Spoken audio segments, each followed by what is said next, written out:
Greetings, everyone. This is me again, Zahra, ex-Muslim, ex-Shia. As usual, come to help the Muslims see for themselves and decide if they want to leave this religion. So I found another lie in the Quran ayat, misrepresentation of the people of Shuaib in ayat 92 of Surah 11. Surah 11, ayat 92.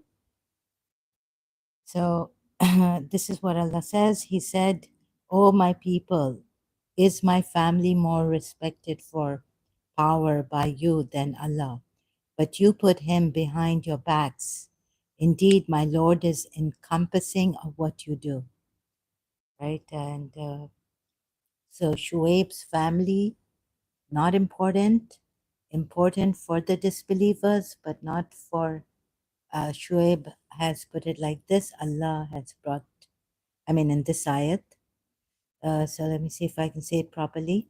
And because of power, I don't think this is the case, that because of power, Shuaib's family is, um, important for Shuaib's people. Now I'm going to prove this through the Quran ayats, right? So I should have started from Surah 11, ayat 91, the previous ayat, for you to understand, if you don't understand this properly. When they said, "O Shuaib, we do not understand much of what you say, and indeed we consider you among us as weak. And if not for your family, we would have stoned you to death," meaning, or just that's in brackets, stoned you, and you are not to us one respected. Okay, so the Muslims, what are they going to say about this ayat? I was wondering. So, like for the Shias, how to convince the Shias also. So I'm not here to influence or convince you by deceit. I'm here to show you through Quran ayats that this is a misrepresentation by Allah, and how it becomes a misrepresentation, how there are contradictions, like I've been showing you, and errors in the Quran through Quran ayats working out. I was like, oh God, the Muslims are going to say, well, they consider Shuaib weak, right? And even the Shias would have their reason for these two ayats that I want to prove. I actually see that it's a misrepresentation of Shuaib's people. The reason for the importance of Shuaib's family, right, is because they're powerful by a given, maybe you can say that the power given by Allah to them, because you see, Shuaib's people did believe in gods, right? So they're not atheists, although we're told they're cheaters, and they were, but they were also idolaters, right? Worshipping idols. Now, through them, at least through their belief, Shuaib's family may have been given power by their gods. So let's see if I'm right about this. And I was like, which ayat to give? Somehow I was in despair on these two ayats, right? Again, and to show the Shias also that the way you take, you're told to take Prophet Muhammad's family.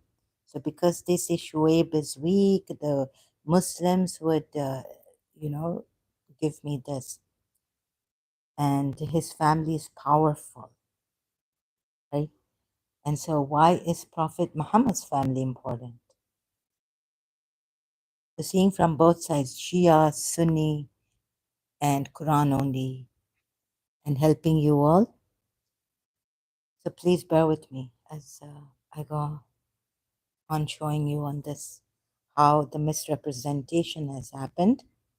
Likewise, the other polytheists against polytheists, other ayats also. So likewise, misrepresentation by Allah. right? So this means lie by Allah.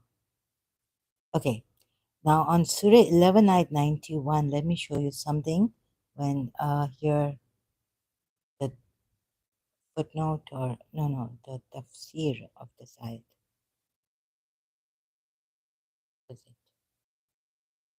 Hope oh, then I'll go to the Shia commentary on this ayat. Where's the tafsir?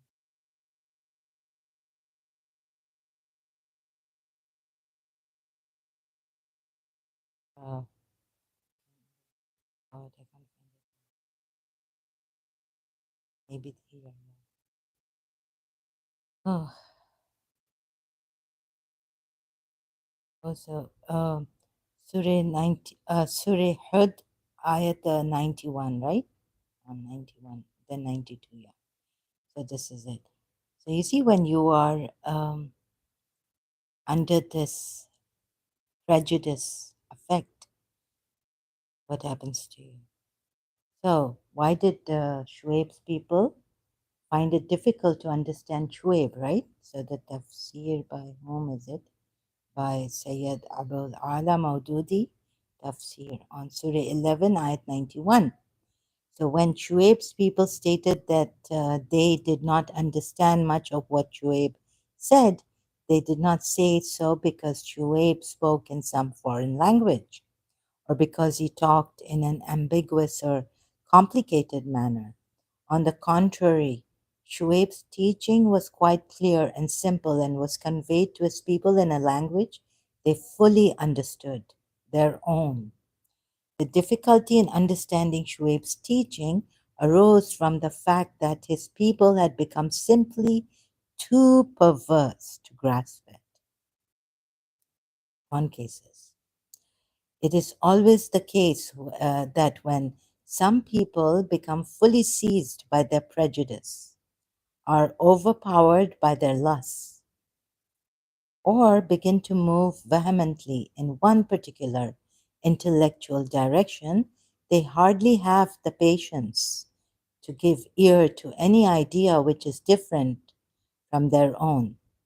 But even if they were to listen to any unfamiliar idea, it would only sound to them as gibberish, as something coming to them from some other planet. It should be borne in mind that exactly the same situation that had obtained in the past among the people of Shuaib also obtained in Makkah at the time. So we can say otherwise also, right?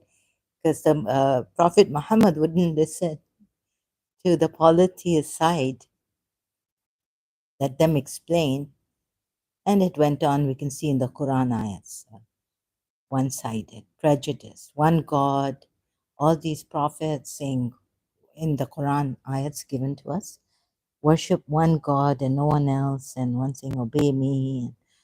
So, but the point is that Abraham, his people also, you know, Surah Mujadila, I think, or Surah Mumtahana, right? Enmity has occurred if you don't believe in one God. So they were, I think, Abraham, Prophet Muhammad, through Quran ayats, could not understand or fail, didn't want to understand the polytheist side. You know, something in the minds like we are the chosen ones, or some arrogance also from their side coming, prejudice, all this, right? Because we saw that you can worship Allah, God or divinity, by through any means you like it. Or, the intention should be important, because you have many reasons. The intention should be important, and God should not object to that. Having gods, now that even gods can speak, idols can speak. God can inspire idols to speak. I worked that out through Quran ayats. It's futile to think that just my religion, one God, and have no idols, no partners with God, association with God.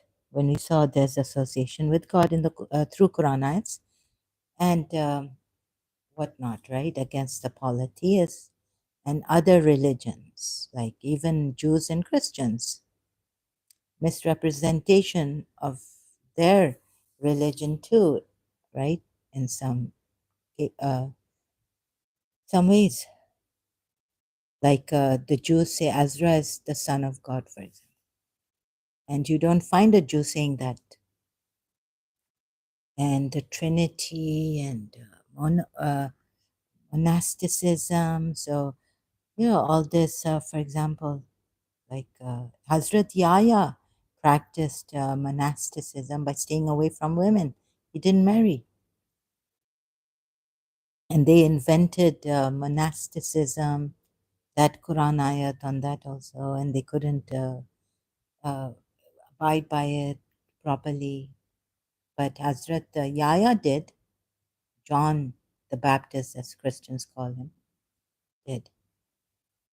So all these things show us that there's a misrepresentation by Allah against even Jews and Christians, not only the polytheists, right?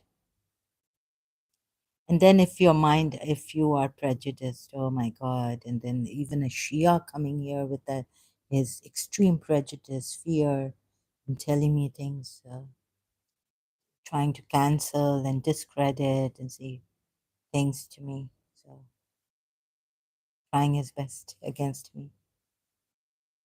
But this, anyways, I was in despair I was like, oh God, now how am I going to prove this ayat? Even recently, you won't believe, like I got up and I was like, which ayat shall I give them on this Surah Hud ayat 92, right? What the Muslims would be saying to me about this. Oh, because, they were mightier, the family. And Shuaib they took as weakling, a weak person, and not that prestigious, not that mighty, honorable, or what. So, what is the what is the word this word here? Azu, right? Got to see this mightier in what wealth, power, what kind of power, what kind of might, and all this to see this, and then, but I couldn't find like I needed something quickly, or I was in despair until I was wondering which ayat to use for this, and then and my condition also deteriorating. So as I talk, I'll be making a lot of maybe not mistakes, a lot of mistakes, stammering and all. Oh, look at this. So yeah, like this. It's getting worse. So I got up in despair, and then I came back and I went on YouTube somehow and found the Ahmadis talking about the Imam, the 12th Imam that the Shias have been waiting for. And what they said about the family of Prophet Muhammad, like the same as, like they I think they started saying about the family of Prophet Muhammad and thus the Imams. Um, so from this, they gave that ayat, right? That we also have in our dua book, Shias. I think in dua is Sabah, morning dua. So the kingdom, Allah gives the kingdom to whoever He pleases. Surah 3 at 26, say, O Allah, Lord of all dominion, you give dominion to whom you will and take away dominion from whom you will, and you exalt from whom you will and abase whom you will. And a lot of will here, and also in Surah Hud ayats, Allah's will, Allah's will. But you can see in Surah Zumar where He's limited His will, because if He willed, He could have chosen, and if He wanted, He could have chosen from what He created a son for Himself. So there he's limited his will, Surah Zumar ayat 4, and a lot of will used, right? And moreover, he gives the dominion, although he is the Al-Malik, or however you may pronounce it, right? He's the all-powerful and on everything, right? Shayan Qadir, but he's the, oh Lord, the Lord of all dominion, right? Al-Mulk, Mulki. He's the Lord of all dominion, but he gives it to whom he wills, and he takes it away from whom he wills. But you would say the word mulk is not used here. Anyways, we'll go by in Surah 11, ayat 92. The word is what is used here is azu, right? Azu. Now, so they are, Shuaib says that my people are my, my people are my kinsmen or family, according to Sahih International. Is my family more respected or mightier, according to the translation of Maududi of this ayat, mightier with you than Allah, that you cast Allah behind your back? So maybe they have not given the might to uh, Shuaib's family, right? And maybe I'm saying, but let's work it out. Let's work it out. How? Let's go to Surah 63, ayat 8. The word Azza, remember, might. The Shuaib's family has that might. Al-Azu, Azu, sorry, Azu, not Azza.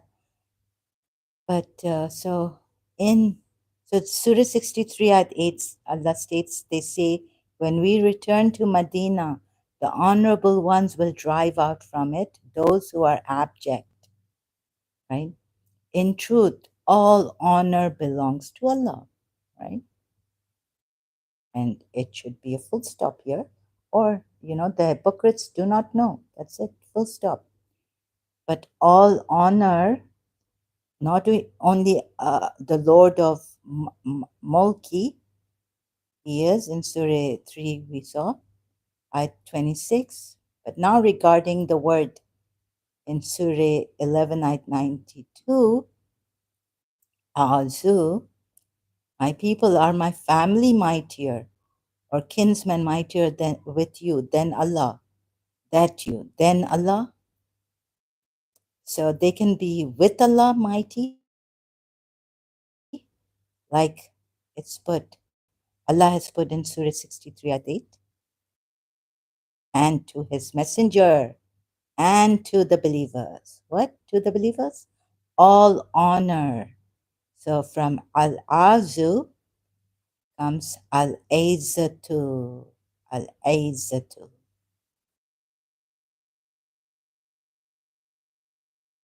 Answer them when they say, if we return to Medina, the honorable ones will drive out from it those who are abject, not honorable. But say then this word, say all honor belongs al-aizatu. It's connected with al-azu, right? The word. That's why they reply like this. In different form now it's written, so that all honor belongs to Allah and to his messenger and to the believers. Sometimes I really, in the Quran, you see that, sorry, I have to, like, what is God trying? He can't make up his mind. He's contradicted himself now and then, every now and then in the Quran ayats we see. But somehow I don't understand why you can't see it. And you blame us for misrepresentation, for misinterpretation of Quran ayats. When you yourselves have Muslim religious scholars, there's misinterpretation.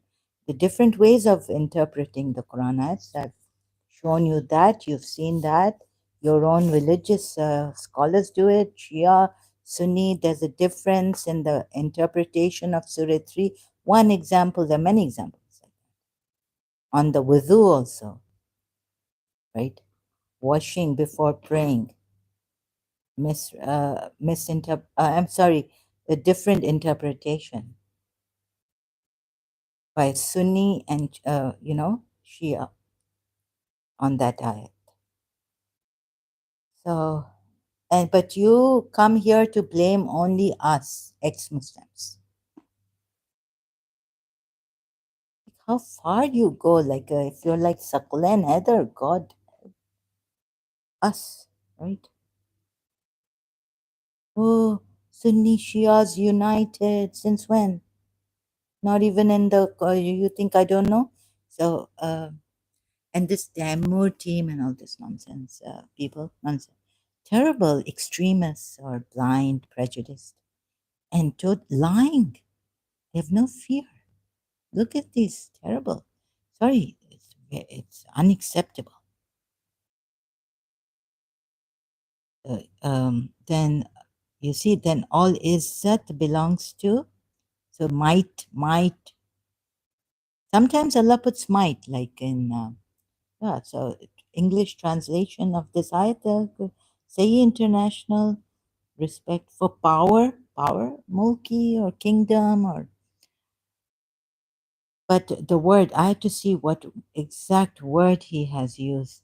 They Azu, right, for his Shuaib's family.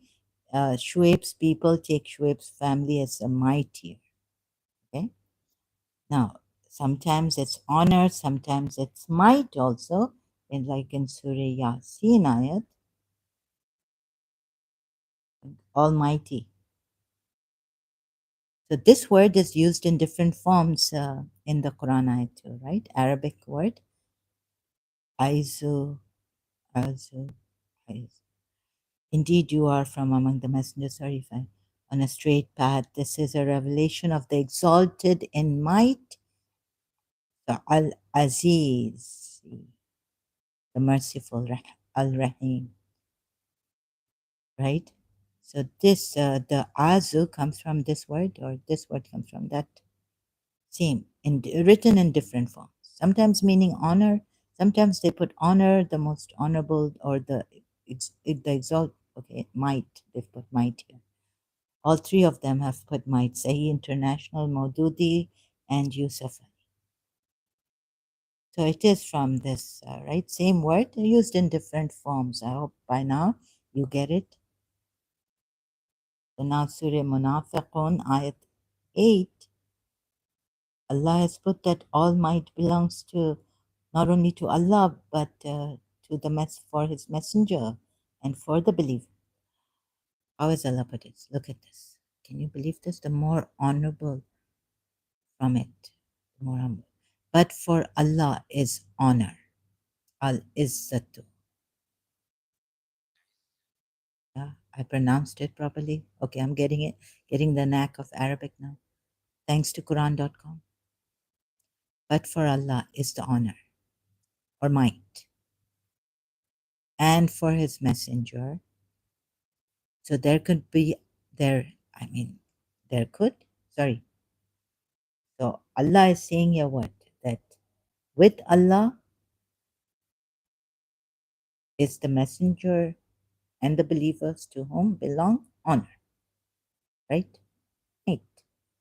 It could be His might. Could be is, how do we say it? Please help me. So another lie, misrepresentation against Shuaib's people, taking his family as mighty. And of course, Allah has used here for Shuaib, people telling Shuaib, you are weak. We consider you among us as weak. Surah 11, ayat 91. Same surah before this ayat, Surah 11, ayat 92. He said, no, here What would the Muslims say? Here, the weak,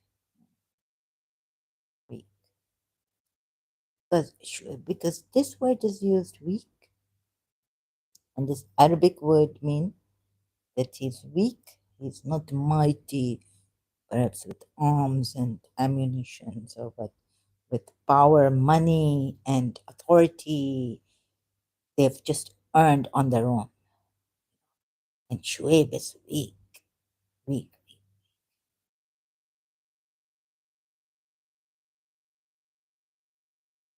So this, how can I prove to you through a Quran ayat? Weak. Same Quran ayat, maybe.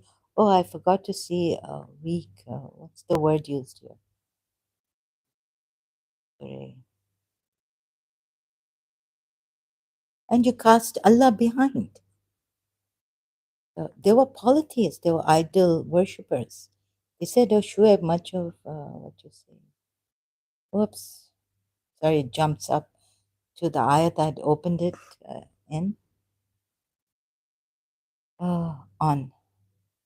They said, oh, Shuaib, not we understand much of what you say. And indeed, surely we see you among us, dhaif, dhaif, weak. Now, dhaif is used here. Okay. Among you, weak. So, just this. But Islam dhaif. Islam dhaif. Do you see it now? Right? And so, saying they don't understand Shuaib. Now, I showed you how many things, like why should they understand Shuaib? Right? Polytheists, they have their religion, they understand it. And I could understand these now, later on. And idols can speak. If inspired, the earth can speak through Quran ayats. So it doesn't make sense what Allah has written here for believe in one God, and so many contradictions on that also. For example, if there were many gods, they all would fight amongst themselves or try to reach God, where He is, the Lord of the throne. Try to reach that one God, but the Lord of the throne, it says. Now, who is with the Lord of the throne secure? Surah Taqweer, ayat 19 to 20. Rasul Kareem, possessor of power with the Lord of the throne, secure. The word secure is. So all these are contradictions against if there were other gods. I try to show you through Quran ayats, futile. I like it's, to have these kind of reasons used against many gods, being many gods and worshipping them, and they can neither harm you. Step by step, I've taken you and brought you until here, like now, here. Another lie, misrepresentation against polities, ayats, all this futile reasons given. Like, don't make sense. So, need I say nonsensical, right? I say futile, making no sense. And I showed you this. So, it's not, I can't go through everything that I've shown you, but succinctly put would be that Allah has not been fair to these polytheists, idol worshippers, even. And thus, misrepresentation of idols against Shuaib's people also, we see here. Let's say, okay, so now let's say if they were Shuaib-like, right? Or Shuaib was them. Would he then say, taking Surah 63, Ayat 8, Surah Munafiqun, Ayat 8, that you have taken my family, more important, powerful, and put Allah behind your back, behind you. No, right? Shuaib can't say that. Or they can't say this to Shuaib. Sorry, I confused myself. Sorry about this. Giving examples, I kind of fail now. You see, taking the Quran ayats now. So if we return, more honored will surely expel therefrom the more humble. This is what the hypocrites say, and the hypocrites do not know. And to Allah belongs honor, all honor.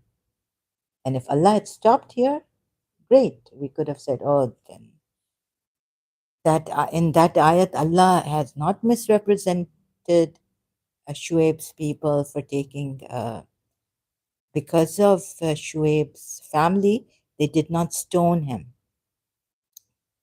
Not because of, they may have been given power, not because just that they kind of worked and they're powerful people, they're just powerful.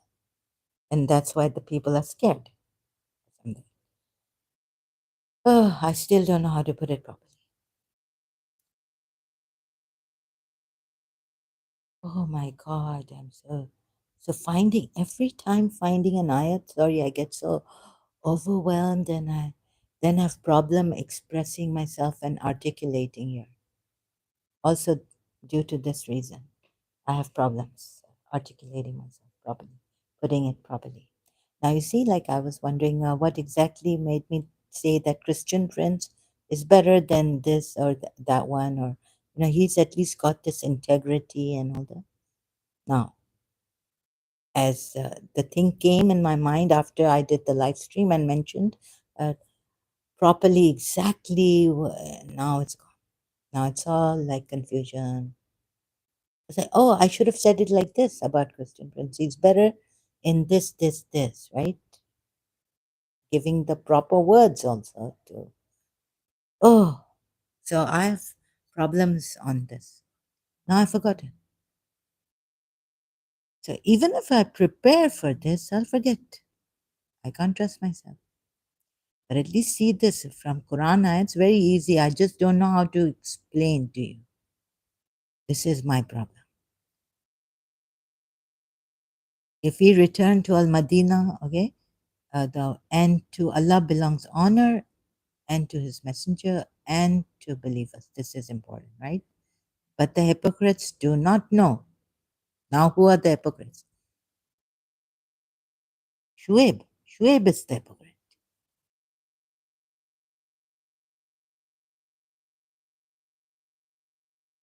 Actually, as from this word, Izzat comes, and Izzatu comes.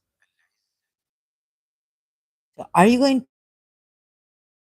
tell me that Allah meant there mighty, like most powerful people in the world? No, at that time, sorry. And no, they could be honorable people. They could have honor, all honor, and strong. Here also, I think it means strong. People will, if they the honor, oh wait, sorry, will expel in Medina, the more honorable from it, the more humble. The al-adal, more humble, not weak, not like a dhaif, the word, but humble. See, but for Allah, no, it doesn't say here, but for Allah is the honor. Now, He could have snatched this honor and just Allah, well, so that's another, I can't go into that explaining to you how He's stolen these ayats and the power and all. Maybe even stolen from them. How do you get power from Allah? The method by which you get power from Allah. But it's not only Allah. For here now the point that only Allah is that belongs, right? Even Shaitan has taken this honor to lead astray all except the chosen, the mukhlasin of Allah, the chosen ones, selected ones of Allah. And so this misrepresentation, you take this ayat and compare it, then I mean, idol worshippers, they must have said, but no, because family of Shuaib is given honor by our God or our goddess or our idol, Allah, like the idol is a representative of God's attribute or something, even God. So they call it like they're demigods or whatever, but that their Allah, their God has given Shuaib's family this power. And no power belongs to it. No, that's another thing. So all power belongs to Allah, right? But but however, Allah has said that this power I give, if you take dominion, mulki, Surah 3 at 26. Now, even in this, what do the Shias say about this? 12 Shias on this? Oh my goodness. I mean, sorry, I just read it before coming here. So uh, we go with on this Surah 3 ayat 26. Say, O Allah, Master of the kingdom, right? Thou givest the kingdom to whom, even though he's the master, he gives it to him. He's given to you, Solomon, he's given this title to Yusuf. They call him Surah Yusuf, you can see. The Aka Mehdi Puya says sovereignty belongs to Allah. He is the sole and ultimate authority in the domains of creation and legislation. In the domains of creation and legislation. But on earth, who has he given authority to? He gives it. So even the idol worshippers may believe like this, right? That they've got a creation God who creates and a God who gives legislation also. Everything submits to the authority of the master of the universe, the absolute sovereign, because all things in the universe have been created by him, and therefore, even creation, if he willed, he could have given us the power to create along with him, be with him. Because he's actually, when his soul, and you can see he breathed into us his ruh, and so that has movement, life, and all that. Anyways, if he wanted, by the permission of Allah, Jesus Christ says, I gave life to the bird, right? Breathing into him. Clay bird, fashioned as a bird by him. So this all not making sense anymore to me. And Islam, only religion of Allah, means of self. Okay. The Holy Prophet and his Ahlul Bayt have rightly advised the faithfuls to recite this prayer at all occasions so that the conviction in the omnipotence of the Almighty permits their hearts and minds to guide them in all their mental and physical activities. Ismail Azam, the greatest name of Allah, and what's more important, and a usurper or a tyrant by actual control of the machinery of government may become a de facto ruler. The Nimrods and the Pharaohs were de facto rulers made by themselves. Allah says, I made them, the imams, leaders who invite to fire. We also saw that. So de facto ruler, de facto means that they in right were, not eligible for this, but they made themselves rulers. Also, it could mean that de facto rulers. They also claim divinity. Now we saw in Surah 12, Surah Yusuf, that Egyptian king had powers. Even Yusuf's Allah didn't have that power. The king, Egyptian king had. A large number of people accepted them as gods, but none of them was a de jure God. Now, de jure means, what does de jure mean? Appointed by God or appointed rightfully, by right, having the right to be that, right? Based on laws or actions of the state. De jure segregate, okay, by right, of right. So this is important. De jure.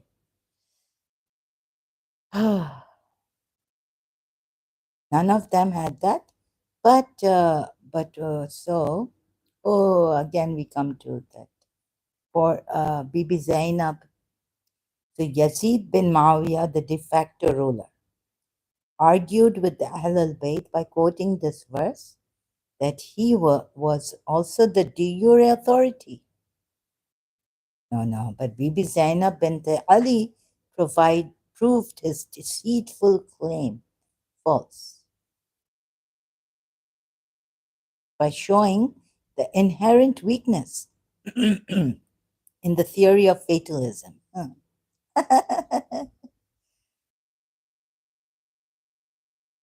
Sorry, I act funny here. In her analytical, objective, and rational discourse, she quoted verse 178 of Al Imran and verse 10 of Al Rum. I haven't really looked at it. To establish the fact that those who disbelieve imagine that the rain Allah gives them does good to them. That's all. I didn't have to go there to these ayats. Whereas truly Allah gives them rain that they may grow in sinfulness. But who has Allah made rulers? That would be de jure, not even. Allah made imams who invite to the fire, that ayat. You know that is after Fir'aun, ayat on Fir'aun, that ayat comes that I took and I showed you. I put it in my notes to show you. De jure. And even polytheists, they feel their gods have made them leaders. So, sorry, Bibi Zainab's, Lady Zainab's, Bint Ali's, all this discourse and claim against Yazid bin Muawiyah fails.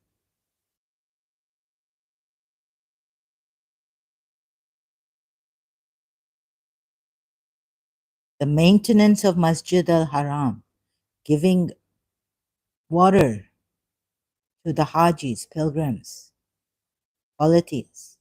No way, you make it equal. You don't make it equal. It's not equal to believing in Allah and this God knows. And there was a king, Egyptian king. He was not a Muslim. He did not believe in Allah. Surah Yusuf ayahs, you can see. He established Yusuf. He put Yusuf in jail. He freed Yusuf. And Yusuf kept saying, Allah, Allah, Allah did this. Allah did this. But who did Allah use? A non-Muslim. Yusuf couldn't see this. And then who have the parents of Yusuf and his brothers done sajda to when he raised them, his parents on the throne, on the material, earthly throne, not God's throne, to Yusuf, not to Allah. Surah Yusuf, ayat 100. So sorry, do you see where Bibi Zainab is wrong by quoting these ayats? But Yazid was right by there, according to even though if you take what Shia said, he wasn't a true Muslim. He was a hypocrite. He was an idol worshiper. He was also, moreover, terrible. Forget that terribleness, but that his great grandfathers and great grandfather were, or all idol worshippers, right? And they were strong. They had the mulk from Allah. They had the dominion from Allah. They had the honor from Allah. That's what they would believe in, the polytheists. I'm just taking, look, I'm not on that side or this side because of my prejudice. I'm just using Quran ayahs to tell you. So Bibi Zainab has used these Quran ayahs that, you are saying that you are a de facto ruler, and a de facto ruler is not like a de jure authority ruler. Very good word used by the Shias, commentators, Akamandipuya. No, no, but they can be de jure rulers chosen by Allah, their God, their Allah. They were not atheists, they were idol worshippers. Now, Bibi Zainab says, what? Fatalism and what? Theory of fatalism? Inherent weakness. You see, let's look at the definition of de facto. Even de facto should not be there for the polytheists, de facto rulers, meaning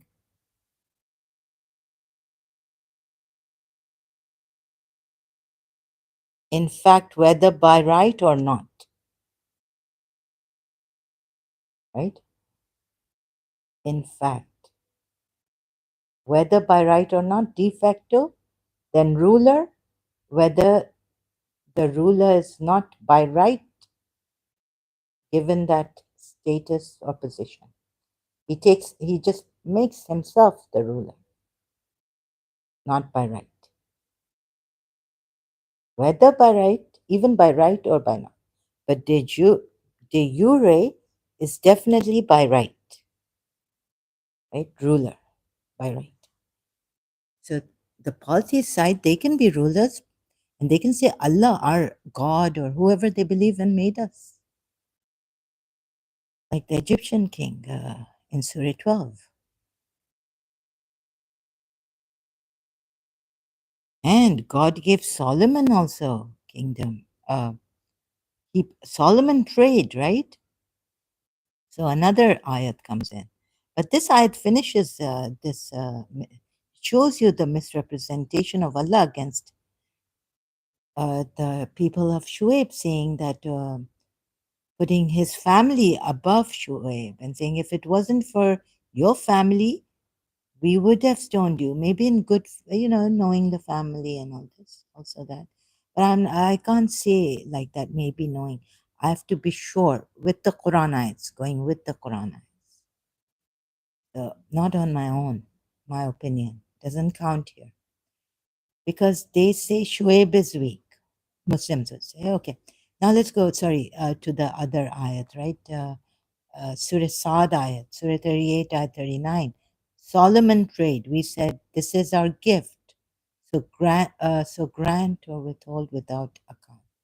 Allah gives him this. Oh, so Surah 38, ayat 35. He, meaning Solomon, said, my Lord, forgive me, and bestow upon me a kingdom. This is mulk. It's not honor or might, but kingdom, such as none other after me will deserve. Surely you are the bestower, bounteous giver. So even even if the Muslims think that a lot of kingdom, they had this lot of mulk or power in that way, materialist riches, wealth, right, or strength through wealth. You can look at this ayat. And so Solomon was given the mulki. Even like this is what Solomon was given wealth, kingdom, worldly kingdom, wealth, and power. Where is it? Surah Sad. Right? So he asks God for a kingdom that does not befit anyone, even. Upon me a kingdom such as none other after me will deserve or will have, not even Prophet Muhammad. So this is the kingdom of wealth and all this, huh? Material realm, earthly kingdom. God gives it to him. So God in the 39th ayat of Surah Sad says, We said this is our gift, so grant or withhold. Now Allah is moreover telling Solomon, you can give to people, or you can withhold your wealth and not give it to anyone. Without account, we have given it to you. And not only without account, but without account. Like, we won't take account of where you withhold. You were a miser. You didn't give your wealth to anyone, any poor person, any needy, anyone, without account. We won't hold you accountable for it. So this is the earthly kingdom, wealth and all given to Solomon.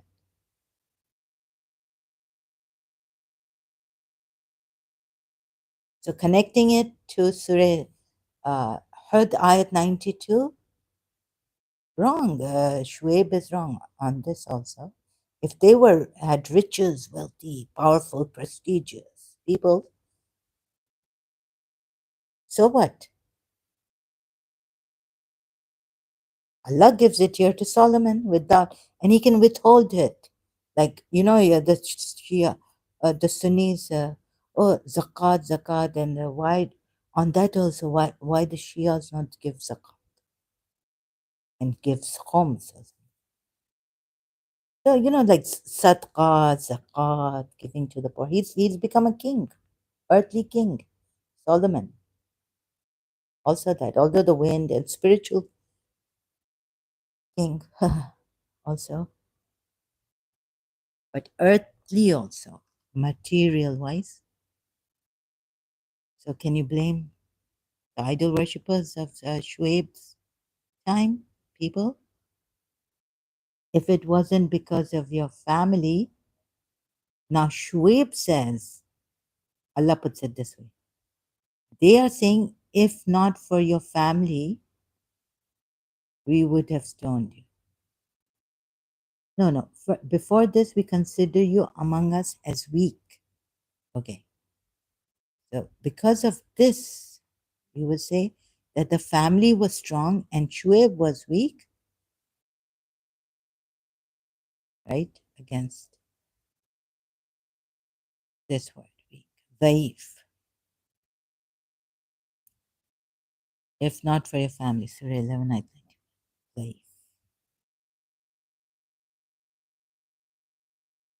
So this here also a lie. I mean, this is, and see how the Muslims just go through it, thinking that, oh, it may be mightier in power, worldly power, all this.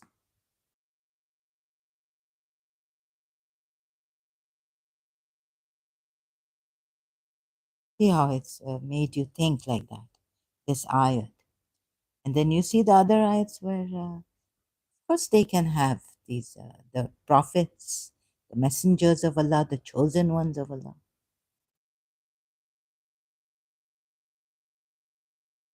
Hazrat Yusuf also, not only Solomon, became an Al-Aziz.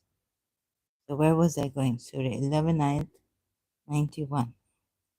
Zaif, you call me Zaif, right?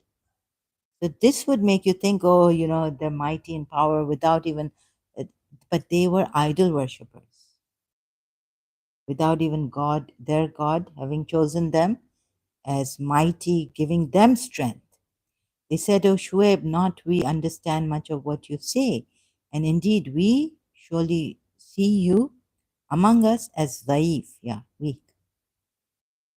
Then Shuaib says here on this,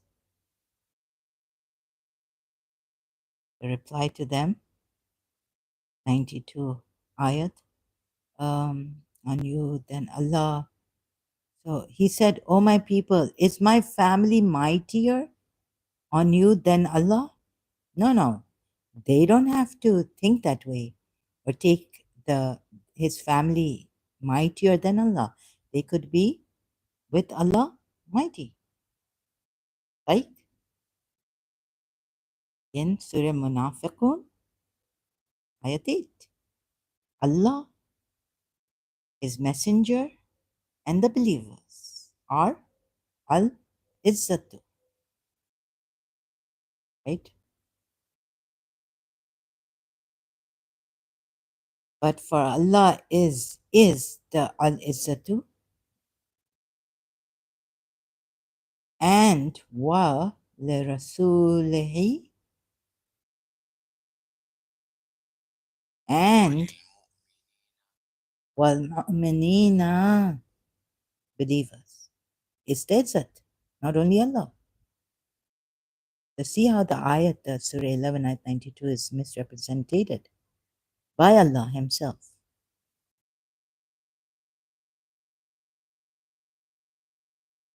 Terrible. And when you have, like in English law, when you realize when there's a deliberate misrepresentation, the contract is rescinded, right? Cancelled. It should be cancelled. Yeah. In English law, when there's a misrepresentation,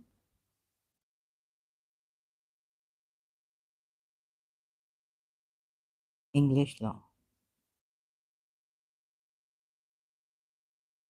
And definitely here it's a deliberate misrepresentation, an untrue statement of fact or law made by party A or its agent to party B, which induces party B to enter a contract with party A, thereby causing party B loss. An action for misrepresentation can be brought in respect of a misrepresentation of fact or law, and thus even the contract would be cancelled. Thomson Reuters on uk.practicallaw.thomsonreuters.com, right? Reuters, yeah. How you pronounce it, I hope. If wrong, I apologize. Reuters, Reuters.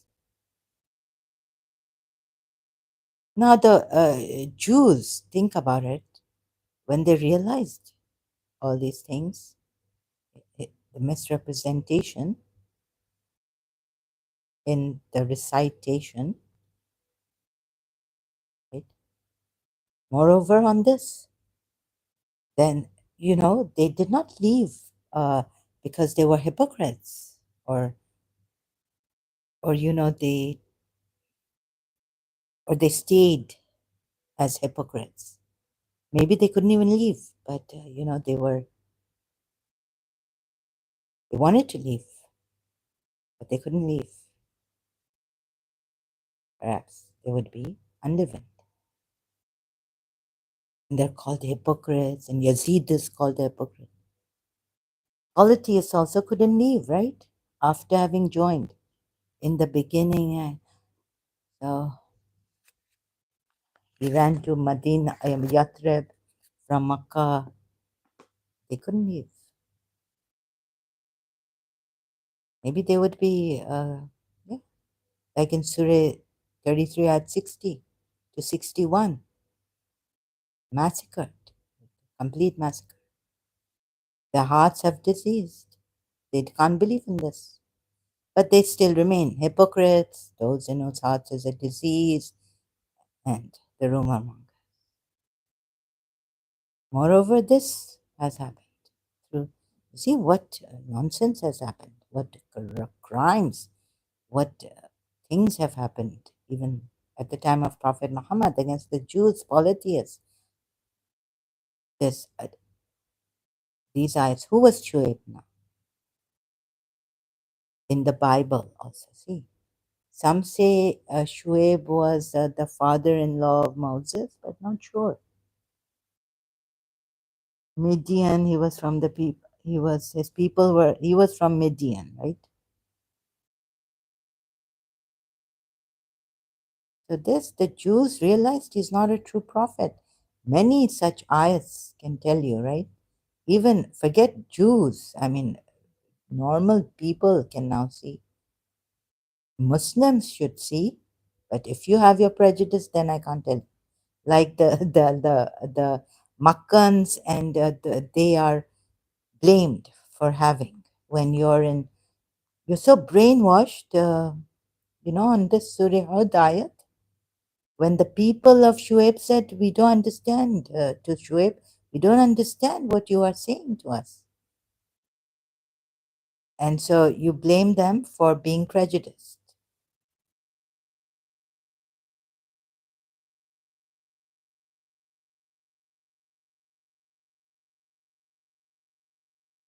Oh, Allah will bring a people.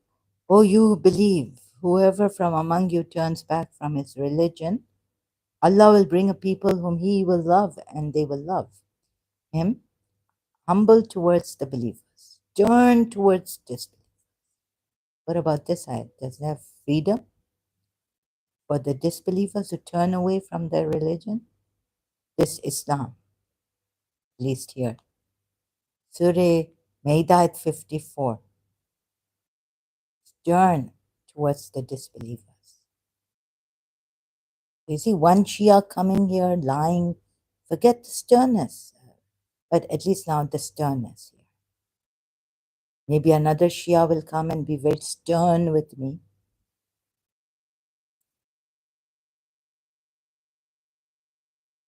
And where's the freedom? So some good, oh, what great Egyptian article last time, you remember that? They're saying, no, no, no, Islam has given this freedom and through the mind, and how well they've written this, right? So they've only seen these Quran ayats where Allah says, if they will, Surah 18, ayat 29. God emphasized that He seeks the submission of hearts and not bodies. God says the truth has come from you, your sustainer. Not bodies, but before we obliterate faces. Then why obliterate faces of the Jews and the Christians? Allah threatens them to do that. He would do that to them. Quran ayat. And so let him who wills believe in it and let him who wills reject it. Surah 18 ayat 29 this.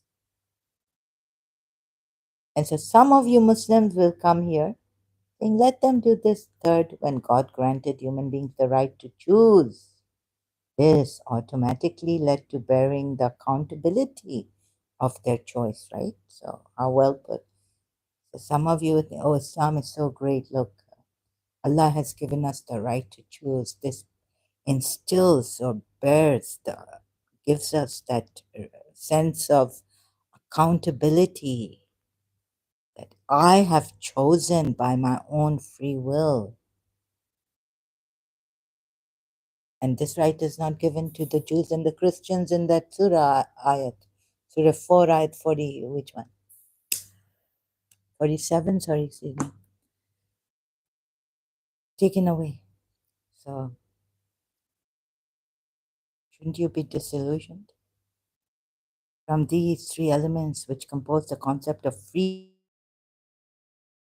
in Islam, we can conclude that if humans are entitled to choose to embrace or not to embrace a certain religion, then this freedom goes hand in hand with the freedom to express doubt, support, tolerate people. And now they will tolerate because they've seen the Quran. It's wonderful, wonderful, great.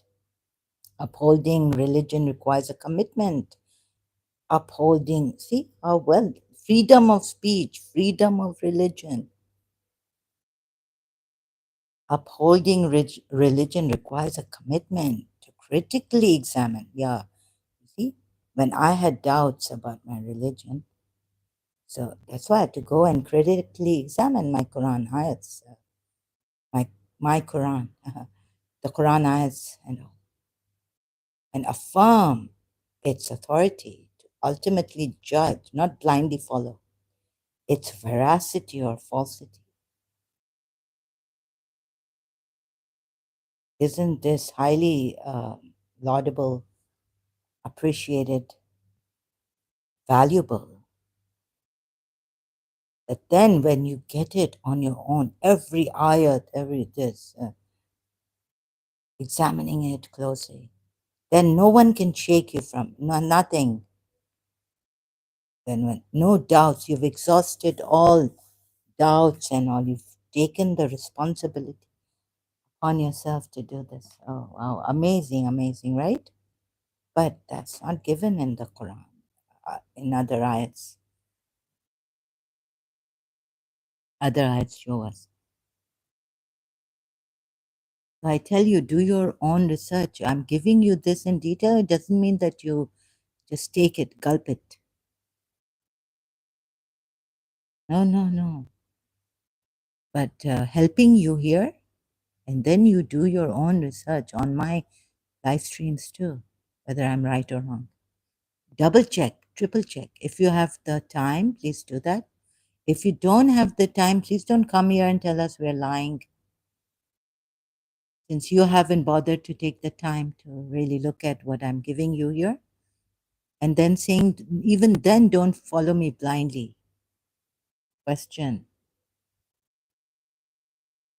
But please take the time to go through my live streams and then come and question me. Oh my goodness. Oh, really? What kind of my religion? Where misrepresentation again against the people of Shuaib in this way, like I'm showing you what way. Allah says, no, so this is ayats come to Prophet Muhammad that Shuaib, these are all ayats, right? Quran.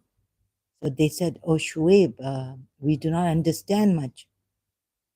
Allah knows exactly what they said, and Allah has sent it down. Allah has misrepresented Shuaib's people for putting it this way, and look how he's deceived you as weak. And then, if not for your family, so like the polytheists also, I could go on about the respect for the mother, father, kins people. What respect did Muhammad have for his? You see, then he uses Allah like he now in that surah. He was shy, Surah Azab ayat. Now his uncle, Surah Al-Hab. What a look at the punishment for Surah Al-Masad, they say. And I used to say Surah Lahab. So, anyways, his uncle, yeah, this is his uncle. This was his uncle, sorry. It's about his uncle. Surah 111, ayat 1. May the hands of Abu Lahab be ruined, and ruined is he. His wealth will not avail him or that which he gained. Idol worshipper, we are told that he used to be very bad with Prophet Muhammad, he used to make fun of him, criticize him, and harass him all the time. As if Prophet Muhammad didn't do that. You can see from Surah Nuh ayat, Hazrat Nuh going to these people, these one believers, monotheistic chosen servants of Allah, were the ones who were going to the polytheists. Surah Mumtahana or Surah Mujadil ayat. Also, you can see hatred has come, enmity, as in, and then in that ayat, Allah saying that, oh, because we say we believe in Allah, or we say Allah is our one God or something, you do this to us, you do that, you do zulm on us. Just because we believed in Allah. Now, I don't know how to put it. You get it? Surah Mumtahana ayat or Surah Mumtahana. Abraham and his people, enemy against polytheists, enmity, and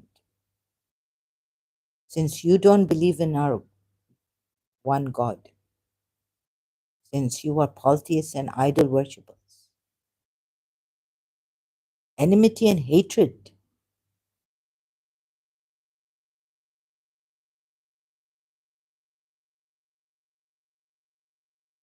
He will burn in a fire of blazing flame.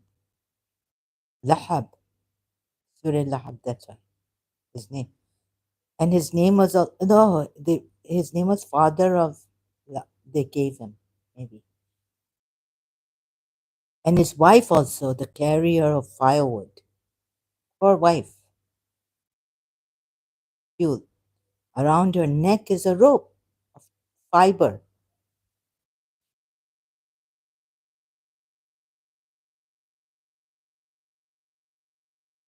So maybe, like if I find out someone's mother, poor mother, or I say, I mean, not because of her strength even, but that she has been oppressed, I would say, oh, you are the son of that mother. Because of your mother, I overlooked what you did to me.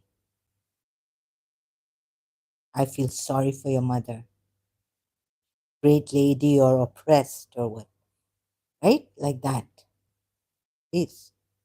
So, all this, when you can see a misrepresentation, then we can go on with other things like, considering kinship, that they are, your family is our people and they haven't, maybe they are feeling sorry for your family. Although you are a weak person, weak means maybe they mean weak in not being determined. Like Allah didn't find Adam to be have that determination to go against Satan's deceit, temptation.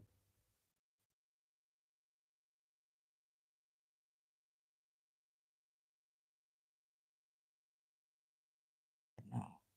So from the Quran ayats, first and foremost, if you can see the power, so Shuaib answer, oh, if you can see this, then you can also, then we can go further and I could say that maybe they felt sorry and due to kinship, there's another ayat, the polytheists are blamed for not respecting ties of kinship in Surah Tawbah. But what about where have you? Because, your uncle, ties of kinship? Okay, so on that I can speak, but I need to be prepared. I don't want to miss anything and do injustice to it. That ayat. And injustice to the polytheists. You don't, when, will you respect ties of kinship if they remained idol worshippers? Didn't bother you? Just practice their idol worship? No. Not in Makkah, at least I know this, right? Surah Tobias?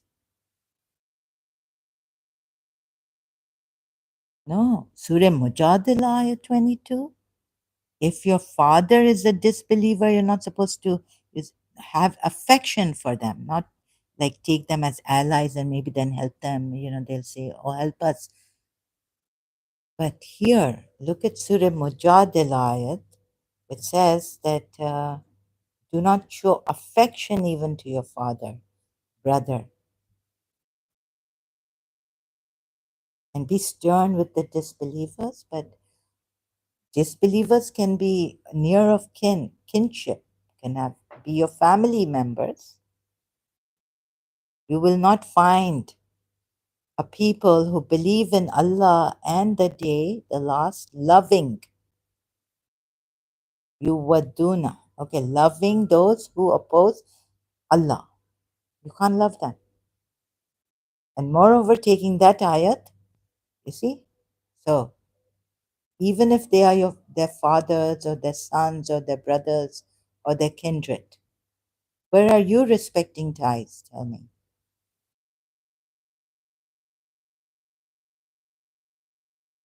Because if you don't have love, you have indifference,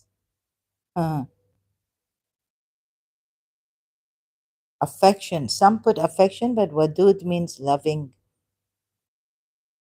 love, loving kindness for fathers or their sons or their brothers or their kindred. Who put affection here? Maududi? Befriending those who oppose Allah? No. And oppose Allah or just don't believe in Allah? You will not find a people who believe in Allah. Oh, yeah, oppose Hada. Who oppose Allah and His Messenger. Here it says oppose Allah and the Messenger. Okay. And those who do not believe Don't let these ayats. Okay, uh, so I have worked it out long time ago. Surah, was it those? You would say we are being those who do not, we are misrepresenting. Believe in Allah and His Messenger. Allah will, yes, Allah will punish them.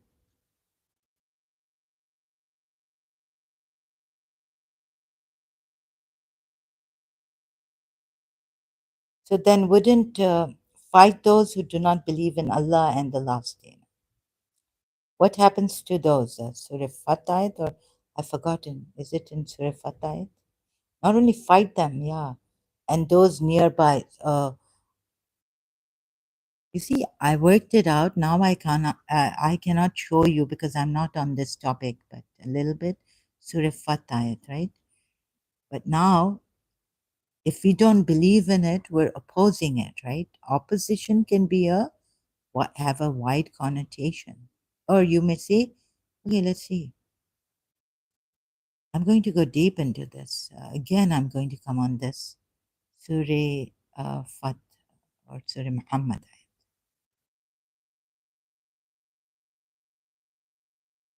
Where's Surah Muhammad ayat? And whoever has not believed in Allah and His Messenger, Surah Fat ayat 13, then verily we have prepared for disbelievers a blazing fire. So I could tell you, you have misrepresented it. Oh, sorry, misinterpreted it.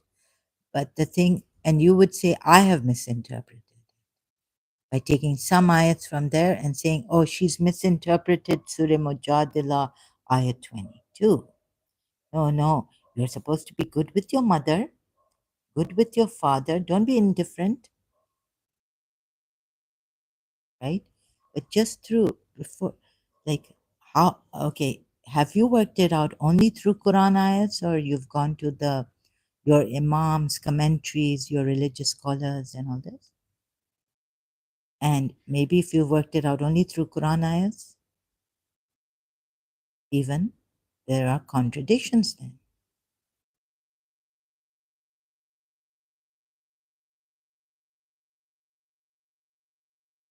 You see how you work it, only taking Quran ayats, let's say, like how you would work it out. Shias also, if you just take Quran ayats and see, wouldn't there be contradictions? And then what you do at times is, even your religious scholars, I've caught them doing this, is I think what they do, they don't, they take the ayat that contradicts it and they try to give reasons which really, I could see it, but I don't know how to explain it to you. And then you say, we are misinterpreting it. You see? But what I see in Surah Mujadila, like the way I brought it and showed you through other ayats, that no, no, this is not because they're opposing, not even believing in Allah, and moreover with the wadud word. So if you remove wadud, meaning remove even affection from them, oh, then we have to take the ayat because they are disbelievers, they're opposing. They don't believe in Allah and the Messenger, right? So not only opposing it, how with the father and mother and brothers and sisters and all. Surah Maida ayat 54. So you see, there are different ways of, there are different ayats, like, for example, this article Egyptian Islamic organization took and gave you, but disregarding the other ayats, where it shows that Islam doesn't give you the right to choose or to criticize even. You would be in trouble being a disbeliever with the believers, right? O you who believe, whoever turns back among you from his religion, then soon Allah will, of course, love, Hub is there, and they love Allah, humble towards the believers, and stern, Aizzatan, Aizzatin, okay, towards the disbelievers, right? Stern. So can you say that about Surah Mujadala ayat? These are the ones who leave their religion and they become disbelievers. So look at the Quran ayats that have disbelievers in it. Doesn't no, here it doesn't say Surah Mujadila ayat. Doesn't say disbelievers. But of course they're disbelievers, right? It's implied that they are disbelievers.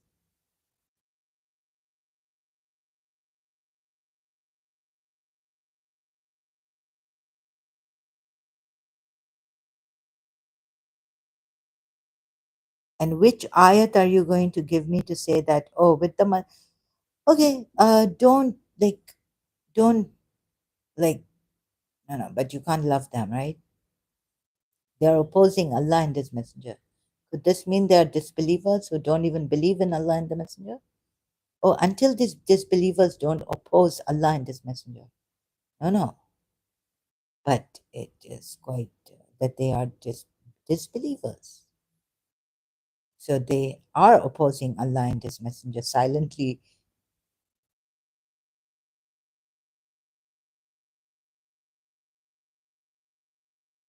So can we say that some of your commentators and interpreters of these ayahs have understood it in a different way, and then you blame? Can you say that even they have not understood some of the ayahs, Quran ayahs properly, and what style they take to make the contradictory ayahs, uh, not contradict, and what style they take here to say that, oh, you can be good to your mother even if she's a disbeliever, as long as she does not oppose openly Allah and His Messenger. When you tell her, you can not show her, you can show her love, like care, be caring towards her, respect your kinship, guys. Be like a son to her, do your duty as a son to your mother. Allah has not said don't do that. You are going to say that, right? But in other ways, if I can work it out and show you, as I've done earlier, then that way would be no, not even your mother. You can't care for your mother. Stern against the disbelievers. They fall in the category of disbelievers. No, but yeah, yes.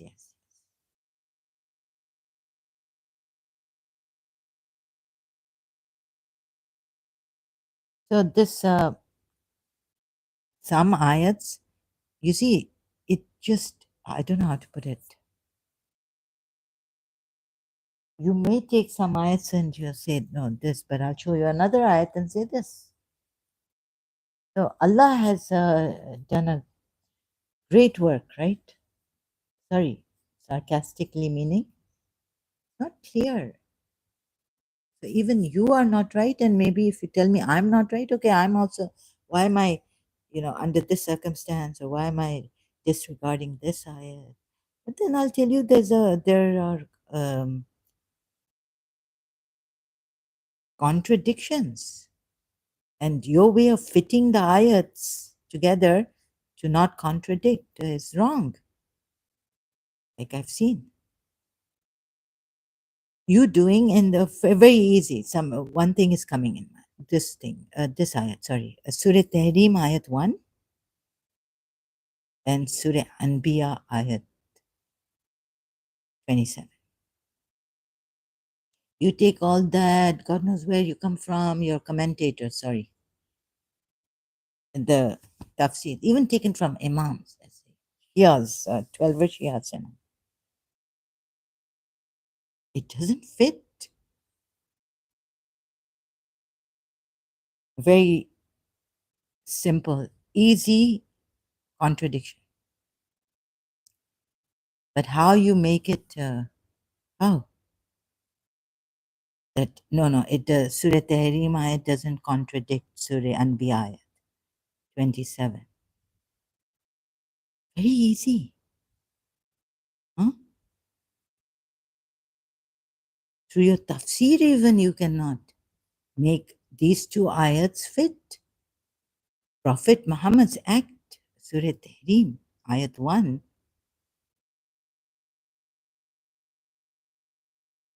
And this is exactly what I was 2, 3 years, how many years? 4 years back.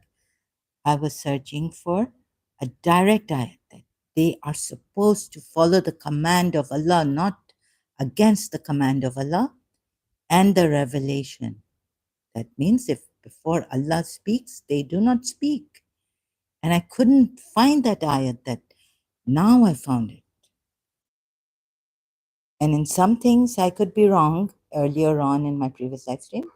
Then the ayats that I couldn't find, and I went on and then I found the ayat and then I came back, I hope, like, or even now I would come back and to correct myself that I was wrong in this. O Prophet, why do you prohibit what Allah has made lawful for you? Seeking the approval of your wives. Allah is telling him, O Prophet. Now, here the Sunnis also cannot say he wasn't a prophet. Of course, he was a prophet, right? Like they say for Surah Azab, you made an error. Shia say, no, he knew he was a prophet like Jesus Christ from childhood. Or prophet, he just a matter of declaration, declaring publicly. O Prophet, why do you prohibit what Allah has made lawful for you?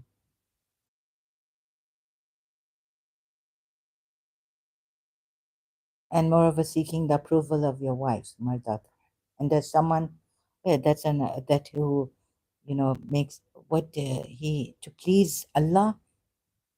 How what only to please Allah? It doesn't please anyone. For the sake of Allah, he lives.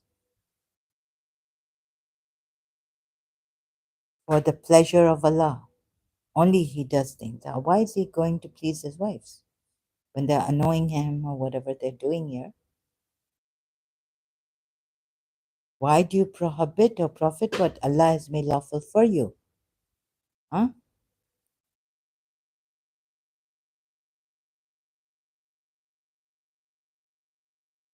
Surah Anbiya 21, Ayat 27.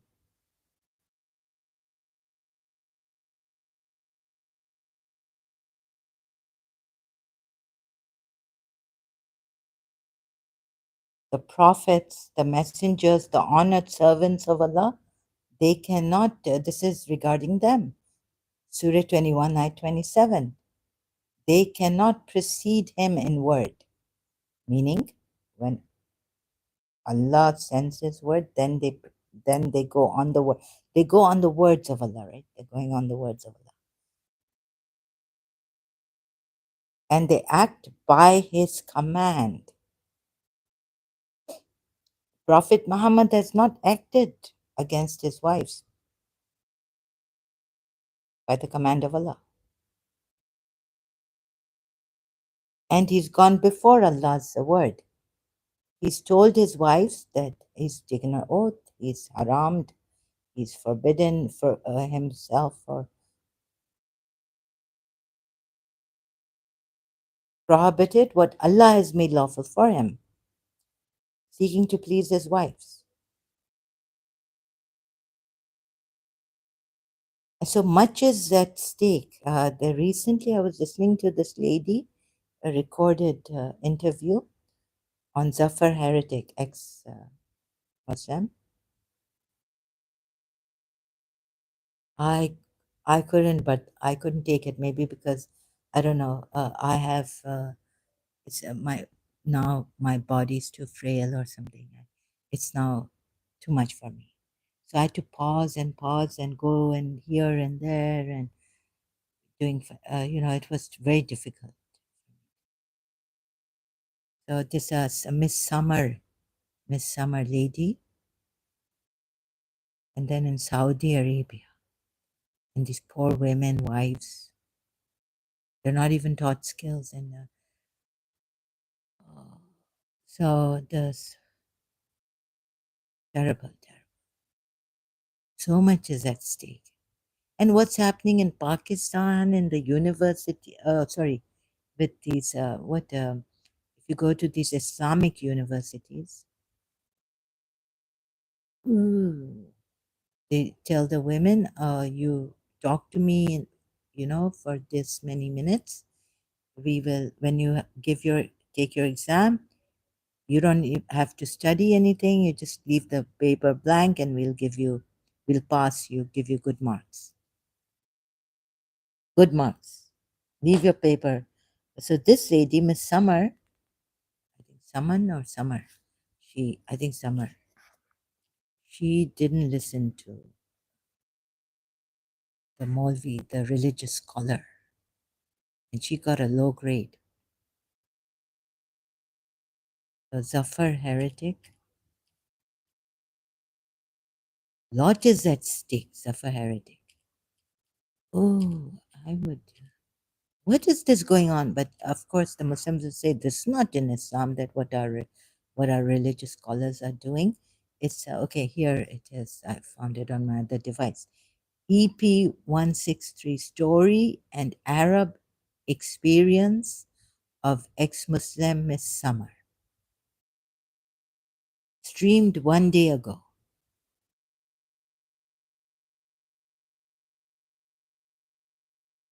Okay, so, but Islam doesn't have this, but Islam has a lot of things. And moreover, I caught him in this also lying. Misrepresentation of Shuaib's people. A lot is at stake because they say, okay, I've done this, but and why is Prophet Muhammad's family important? So I could have gone that way, but I found the easy way thanks to the Ahmadi. Just it was such a coincidence. I don't know who to, but I found this Ahmadi on my homepage, YouTube.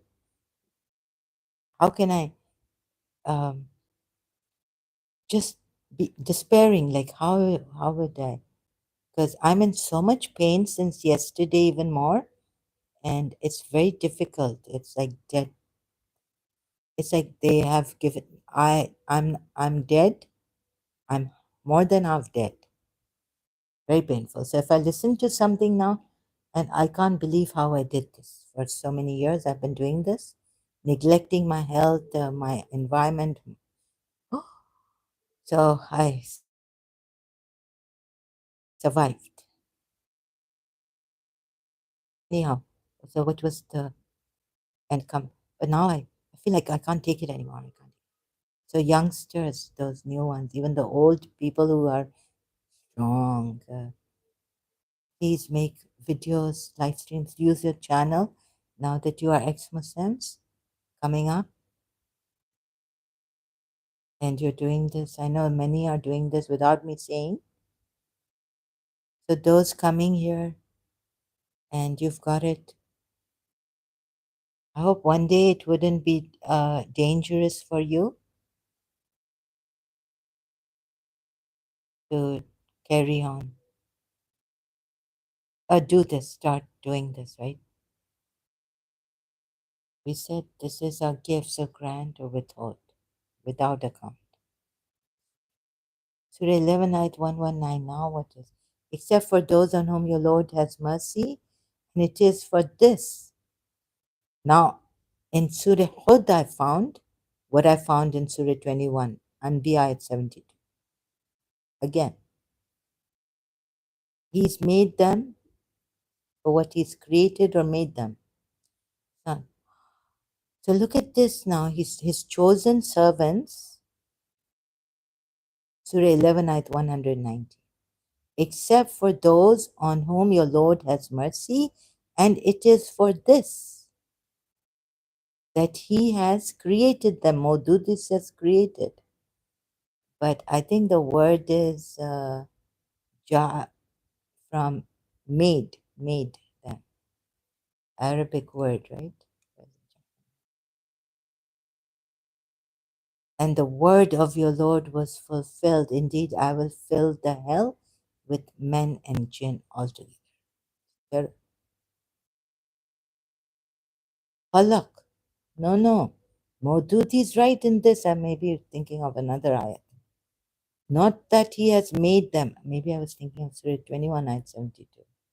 Making each of them righteous. Allah made them righteous. Remember, I did this Surah 21, ayat 72. God made them righteous. Nothing to do with their own efforts in becoming righteous in this ayah, right? Isaac and Jacob and Abraham, we bestowed upon him, meaning Abraham, Isaac, and Jacob as an additional gift, making each of them righteous. Noteworthy, making, ja'alna, each of them righteous. So if Allah made them righteous, they can choose. No, so in other words, now, uh, you see, like Allah says He made imams. Then you say, oh, but that making is not that choosing to choose. It can't be. So there also the Muslim religious scholars or whoever feel they are capable of explaining to me that making of imams is not like then they can choose to, then they don't have a choice. They can't. When making something, Allah makes them, then you don't have a choice. No effort of yours will work against Allah's making, right? Allah made you that way. So your efforts will no way, no God, no power on earth, no power other than Allah can. Like no power can make you do otherwise. So Surah 11, ayat 119. Now more, He's created them. He created them. This poor ex-Muslim Ahmad, right? He was showing us another ayat saying that Allah has made you bad, evil, and disbelievers and believers. And I kept going. I was like, no. I looked at, checked that. But now he was showing a wrong ayat. I think actually he's right. Allah created then men and jinn for hell. Fill them with, right? Because if he says here in Surah Hud, ayat 119, it is for this that he has created them. For what? Lord's mercy.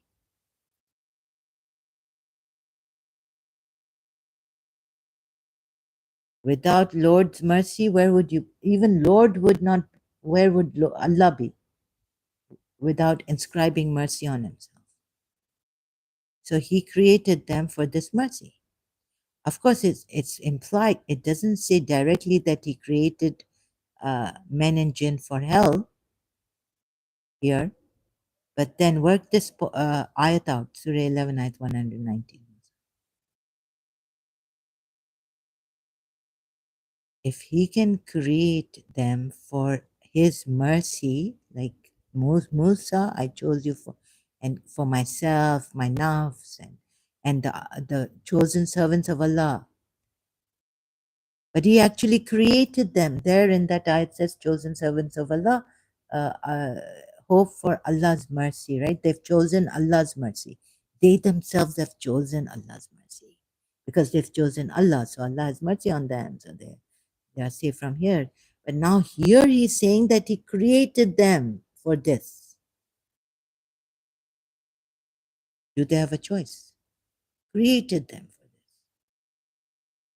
Surah 11, ayat 119. So many contradictions. So we can say then he created these ones who didn't choose, who can't even choose Allah. Your Lord has mercy. except for those on whom your Lord has mercy, and it is for this, except for those on whom your Lord has mercy, and it is for this that He created them.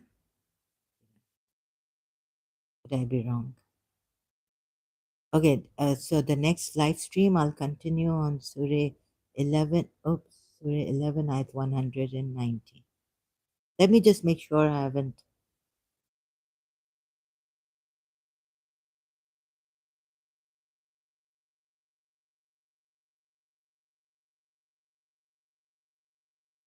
Let me read the previous ayat.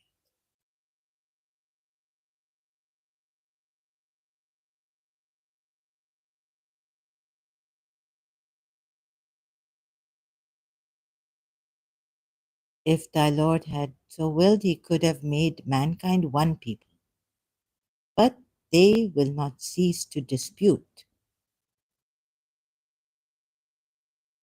except whom your Lord has given mercy. And for that he created them. He created them to get the mercy of their Lord, right? The ones he has not created to get the mercy of the Lord, they will go to hell. He hasn't created them. Yeah, so I could be wrong. Moreover, look at this.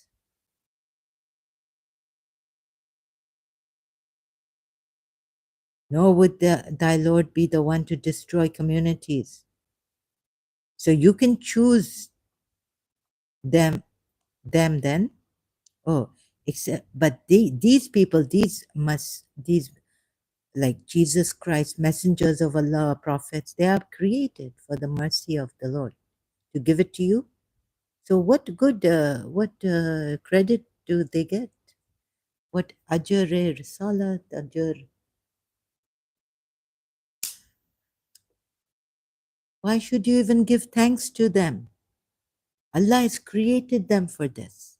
What credit do they get? They don't work hard. They should not be. What test?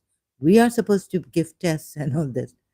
Not the messenger of Allah, not the imams like Shias also. See, except whom your Lord has given mercy. And for that he created them to give them mercy.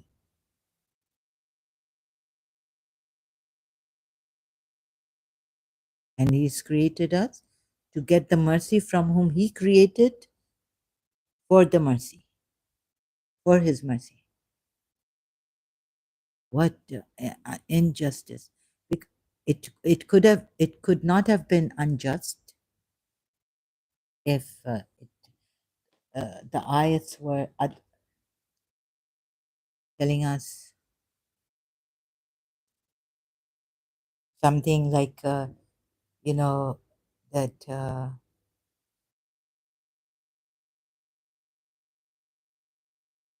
so we do no wait a minute, sorry, I just got that except whom, disregard that for now, the way I'm saying it, I was saying it, and for that he created them.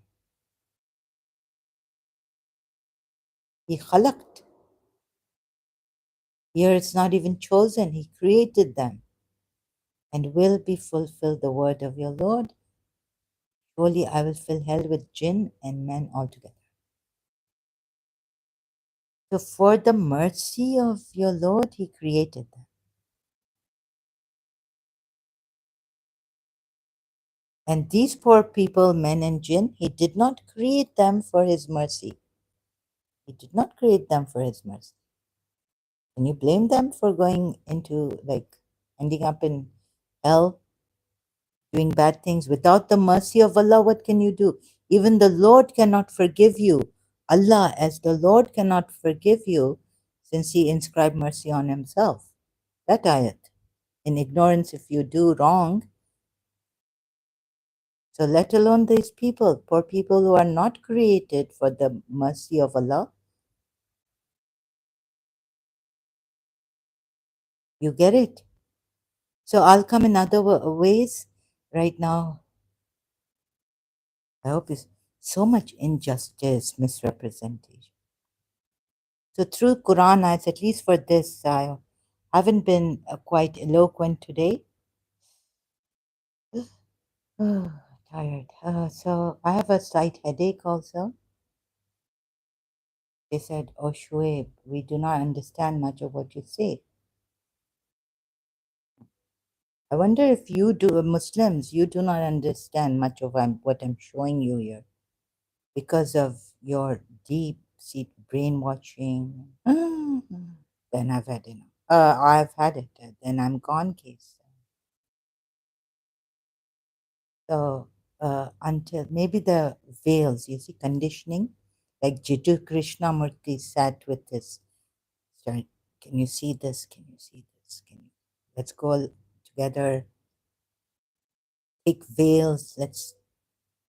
So there are many, many veils, and maybe one veil, then another veil.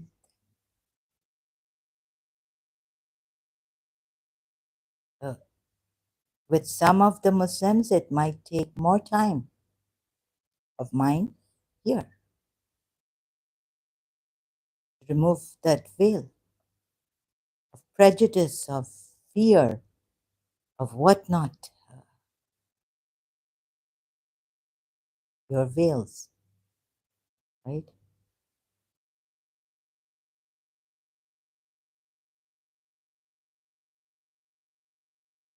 So we also, like some of you would want to run to the Ismaili Imam now, like I wanted to. Like which one is true Imam? I was thinking as a Shia, there was a time when I realized reading from their websites silently, on reflecting on my own. I didn't share here long time ago. So, which one of you would, like I wanted to, then finding out that, oh no, I think, thinking, contemplating on myself, okay, what, okay, they marry the foreigners, and okay, but the Nas and this. I think I want to become an Ismaili. He's the true Imam, right? So we finished Ismaili side also, Islam, not only the Sunni side and the 12 verse side. We finished the Ismaili side.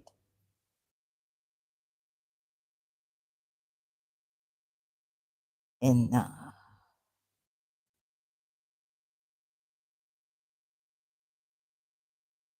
what is it? What is the true meaning of kitab? I wish I was eloquent. Oh, so I'm tired now.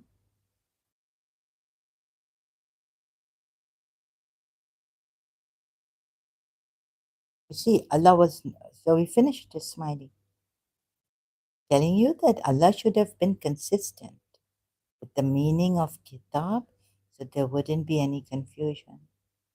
I think the Imams, the Ismaili Imams are latest ones, are the victims, not like Imam Jafar Sadiq. Come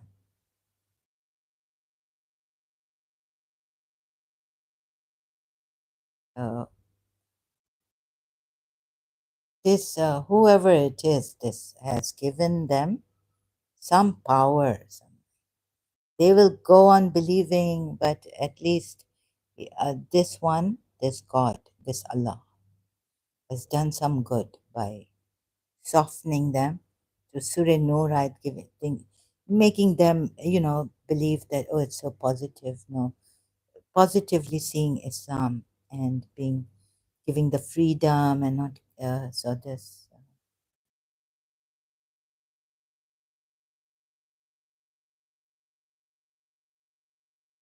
finished. So that you don't run to Ismailis. But not that you The Sunnis have no right. Finished. Islam is finished. So talking against His Highness Aga Khan, what use, right? Culprit is here. The main culprit is Prophet Muhammad.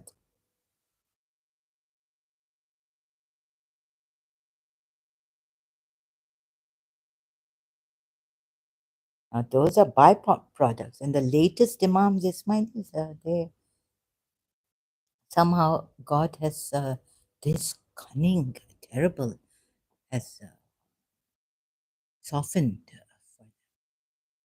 But they still feel they have the light of Allah, that is Prophet Muhammad, the Imam, Ismaili Imam.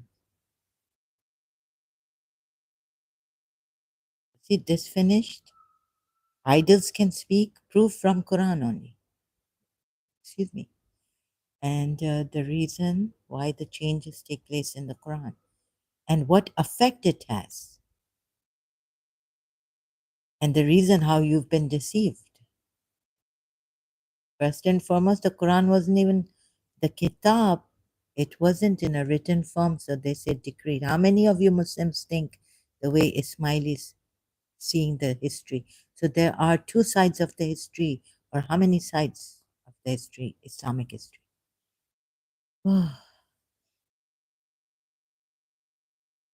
So much. So you see, the first and foremost, one, as I from the beginning, Shia Sunni conflict, one Quran, one book, yet so much conflicts, disagreements between Muslims, this problem. Still there, right?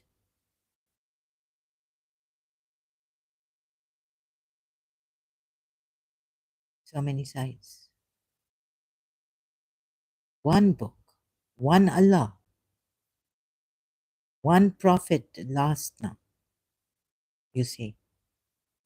Because the Quran ayat says, not a messenger last. Some say, no, Ahmadis, like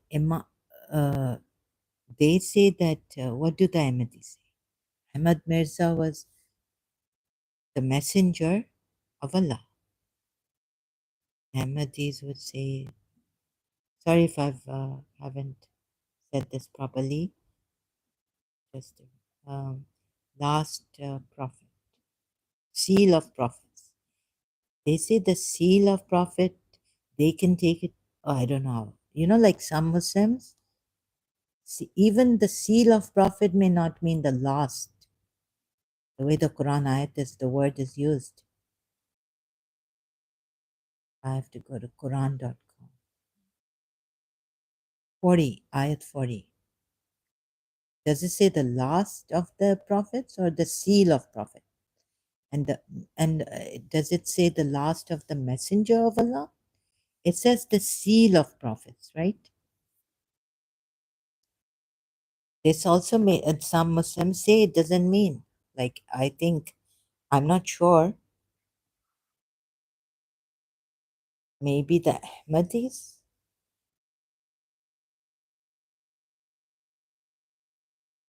But this,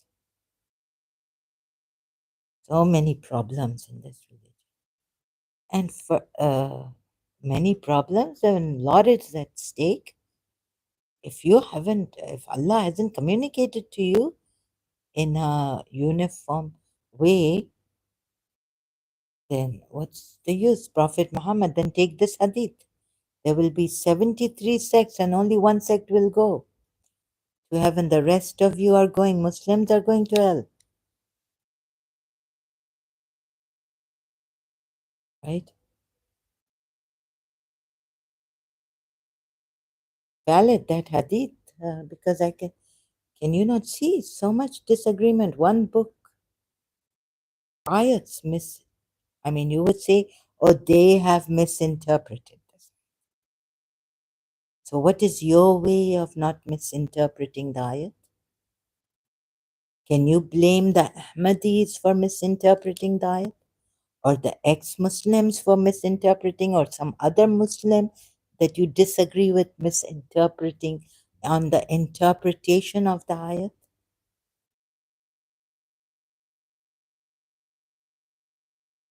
And we saw that even the Imam who claims to be Hazir Nazir, Ismaili, has failed.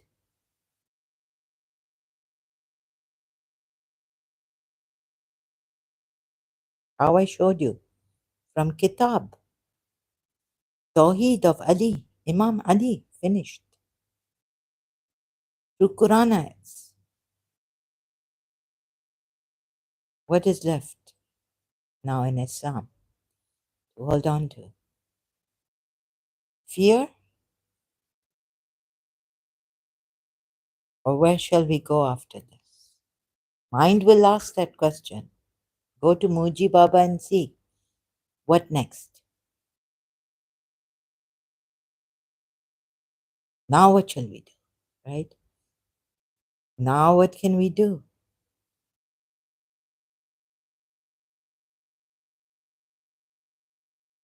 Now we are left.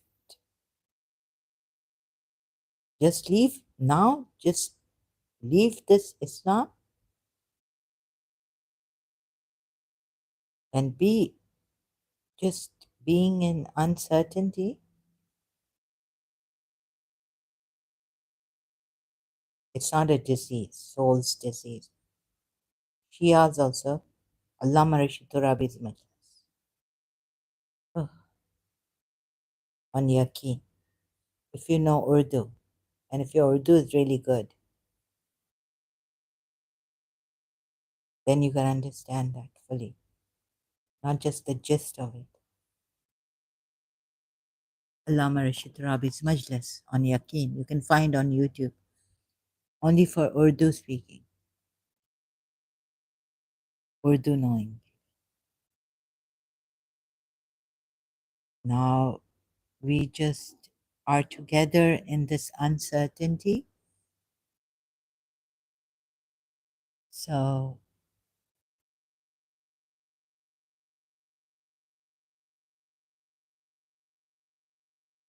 would you just hang on to a religion just because you're not, you think you are certain, you see, but you're not certain. It will take you somewhere in this world, like in the Muslim world and all this. Yeah, I know. I've learned to do this through my religion. I'm sure about you. You've learned how to make coffee and tea and put, shelter, roti, kapra, or makan. Okay, I think this is enough for now, right? Needs are met, and if you need help, anything, then even Ismaili AKDN can give. Reach out. And Sri Sri Ravi Shankarji's Art of Living and those NGOs can come to you to fulfill your need. Necessary things provide for you. I think that is enough for now, right? But please don't hold on to this.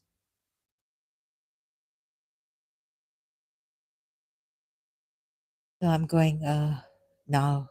Thank you. Sorry, I'm really tired, but thank you so much for your. It's I should be tired. 1 hour and 59 minutes. My live streams are not short.